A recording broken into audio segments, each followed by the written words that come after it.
Good morning, good afternoon, good evening, wherever you are watching me from. I greet you according to your location. Welcome to my channel. If it is your first time, please kindly click on that red button that says subscribe. Beside it is a notification bell. Turn the bell on so that anytime I upload a new video, you will be the first person to check it out. I bring to you information about what is happening in the world, Nigeria to be precise.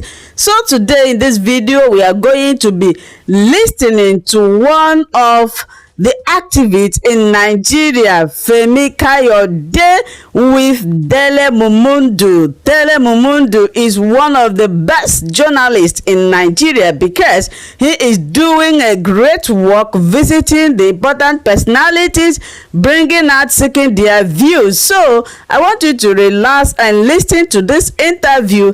Especially there is one point he made here that something he pointed out here about Biafra, which I strongly believe with him.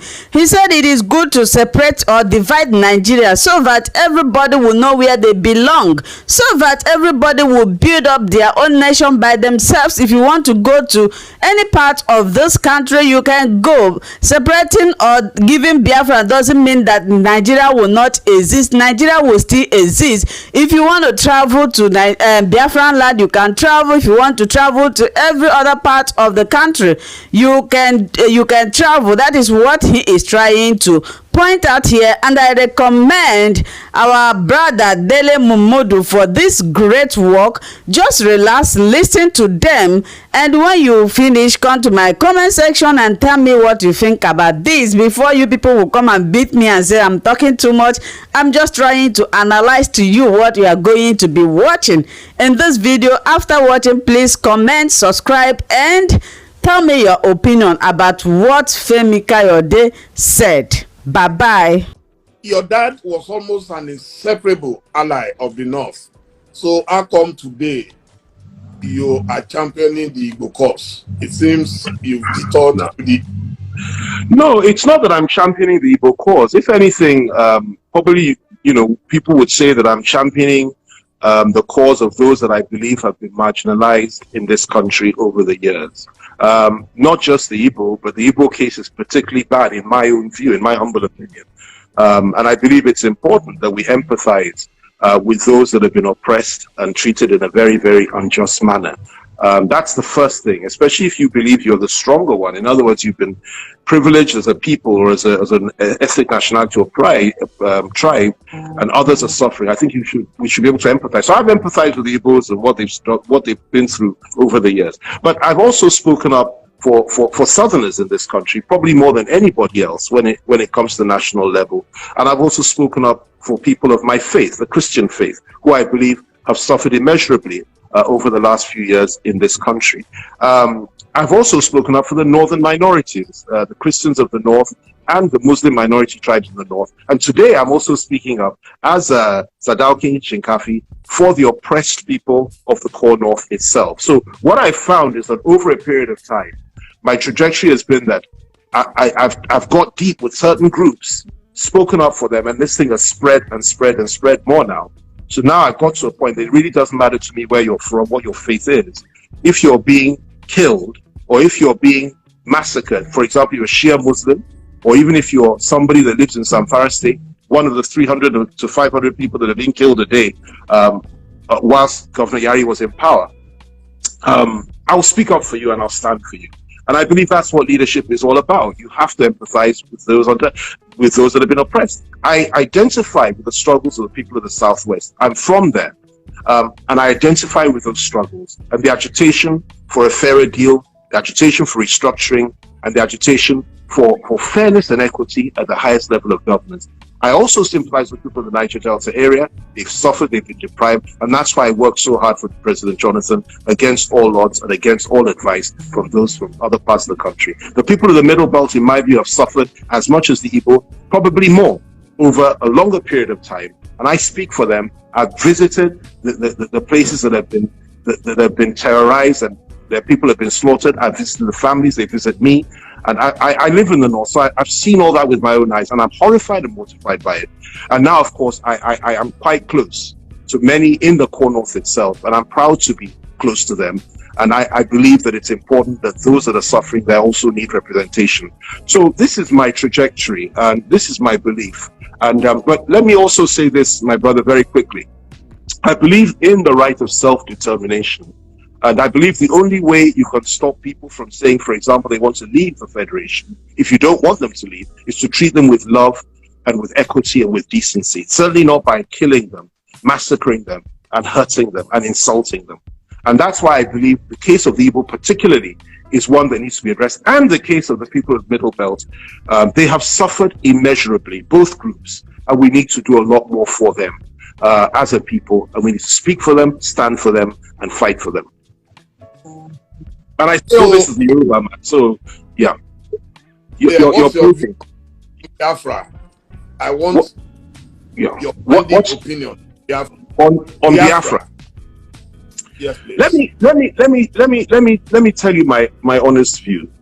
First of all, I have nothing but respect for the leader of IPOB. I met him when we were in prison together, and I got to know him very well.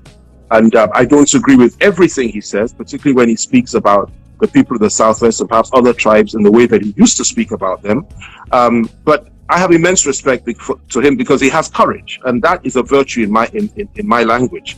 I will respect any man that has courage. I also believe that his people have suffered probably more than any other. I mean, look, the people of the Southeast were subjected to genocide. There's no question about it. 3 million people, civilians, killed during the Civil War. That hasn't happened to anybody else. And I don't want to go too much into all that because it's very upsetting and gets me very emotional. But I believe strongly that we as a people and as a nation owe the people of the Southeast an apology for what we did to them or to their civilian population during the Civil War. That is very important in my view, if you want national reconciliation. I also believe that you need to be able to understand and accept that those that have been hurt in the past have a reason and have a right to express their pain when they're faced with injury and hardship and persecution. And that's what the IPOB people are doing. Now, I do not believe that they are terrorists. This government has labeled them as terrorists. So if I did, I would have nothing to do with them. I'm not a member of IPOB, but I believe that they have the right to self-determine. Now, when it comes to the issue of Biafra, I said it earlier, or Ududua Republic, or anything else. It's no good saying, well, I'm against Biafra, because it's not for you to determine what will happen to other people. It's for them to determine what they want to do. But if you don't want a Biafra, what you need to do is reach out in love and administer justice and equity and make them feel part and parcel of this country, draw them close and treat them with humanity. It's like a woman that is living in your house, is your wife, for example, not yours, but let's say somebody else's. And keep saying, I'm leaving, I'm packing. Sometimes they even pack their things and go for a while.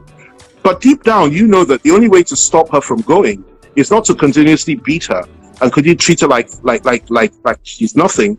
But you have to reach out in love, forgive her, and draw her close. And that's what a strong man would do. And that a strong nation ought to be able to take care of those that have been marginalized and treated like animals over the years.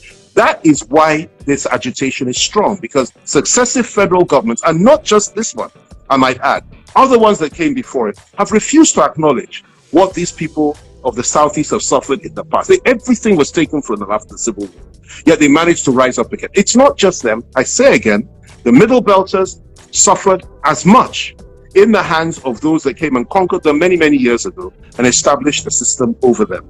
They have also suffered. And of course, we in the Southwest, only we know how much we have suffered over the years. When you look at what happened to Awolowo, you look at what happened to Abiola, you look at what happened to Obasanjo when he was sent to jail unjustly, you look at what happened to Bola, so many people. So we've all had a little bit of suffering, and we all need a little bit of love. We need to understand, we need empathy, and we need to empathize with one another.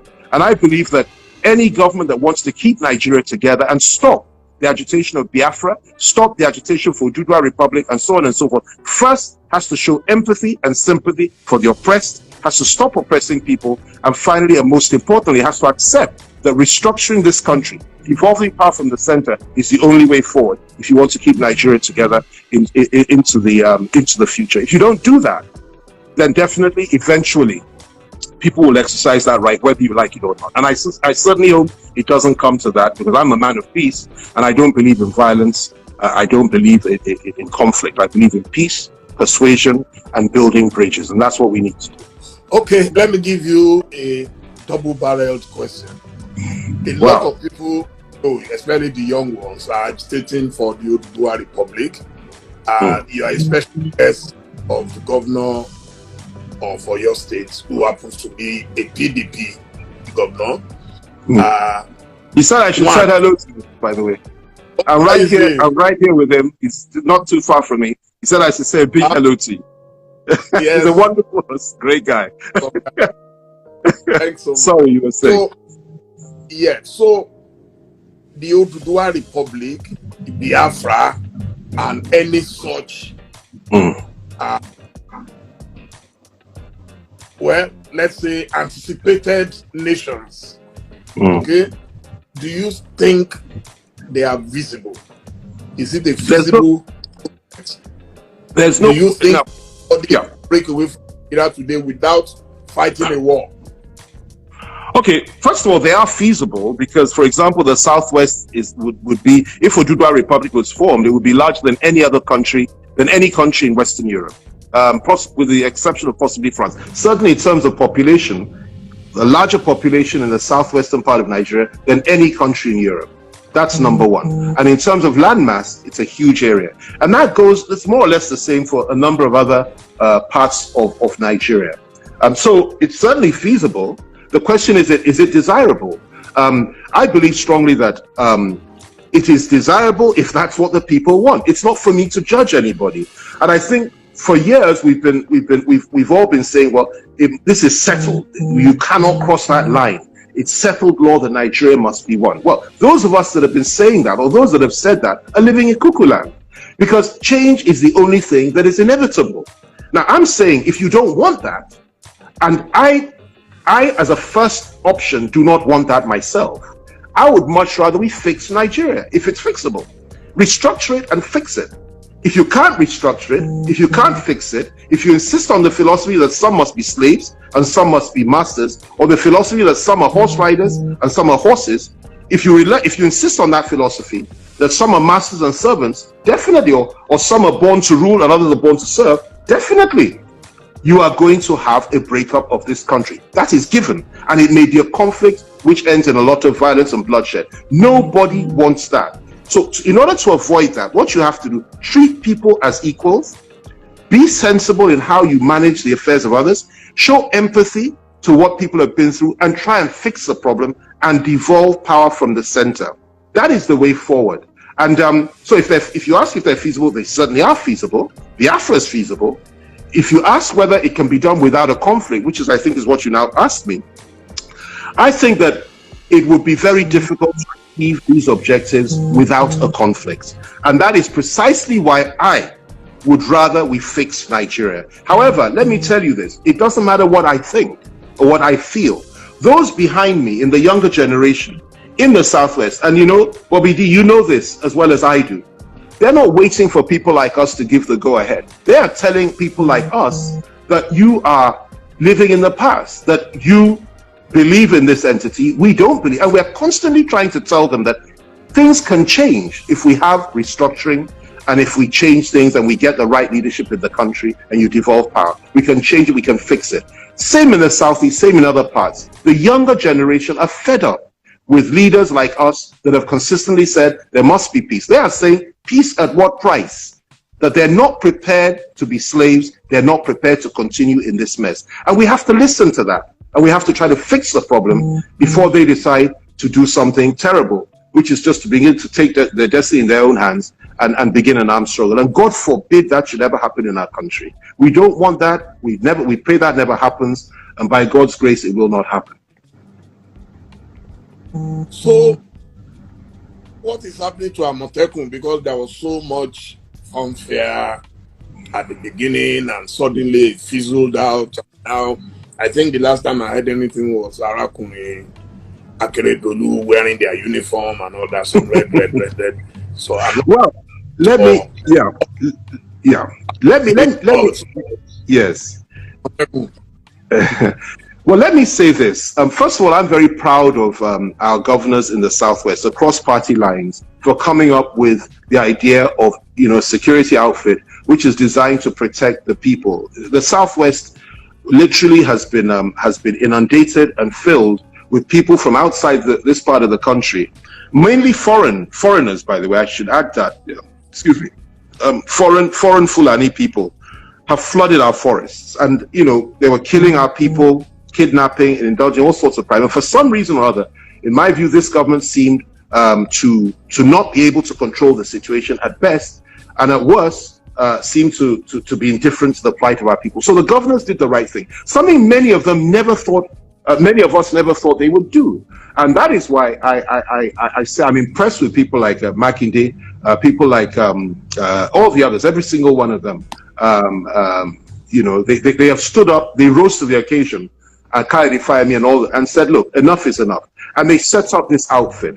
I had a discussion with Are Gani Adams, Are Onakakanfu, our generalissimo in Yoruba land, a few months ago. And I told him that it is his responsibility. I was told that to ensure that, the people of the Southwest are defended in the event of any conflict. And that I sincerely hope that he's working on that. And he assured me that he's working together with leaders in the Southwest to ensure that it never came to that and to deter any form of aggression. And I accepted that and I believe that. And the fulfillment of that hard work was to persuade the governors to do what they've done.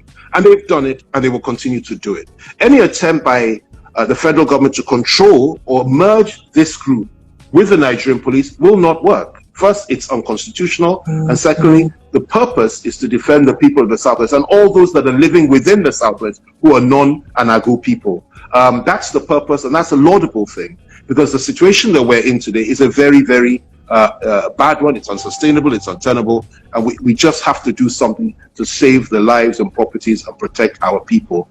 I believe it's also part of what a true federation offers. The local people in their locality can protect their people, and that's what they're doing. And it's alive and well. I was happy with what Akeredolu did the other day with the uniform and all the rest of it, because it sent a signal to the whole country that this is an integral part of Anago.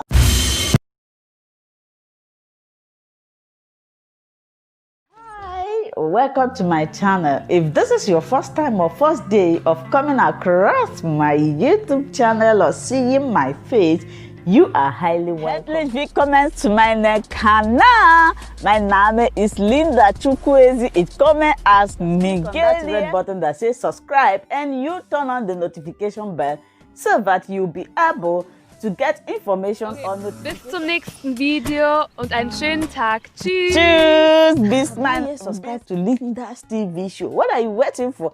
Click on that red button that says subscribe. You turn on the notification bell so that you'll be getting more updates from me. Leave your comments down below and share this video with your friends, families, and colleagues until we meet again in my next video. Bye bye.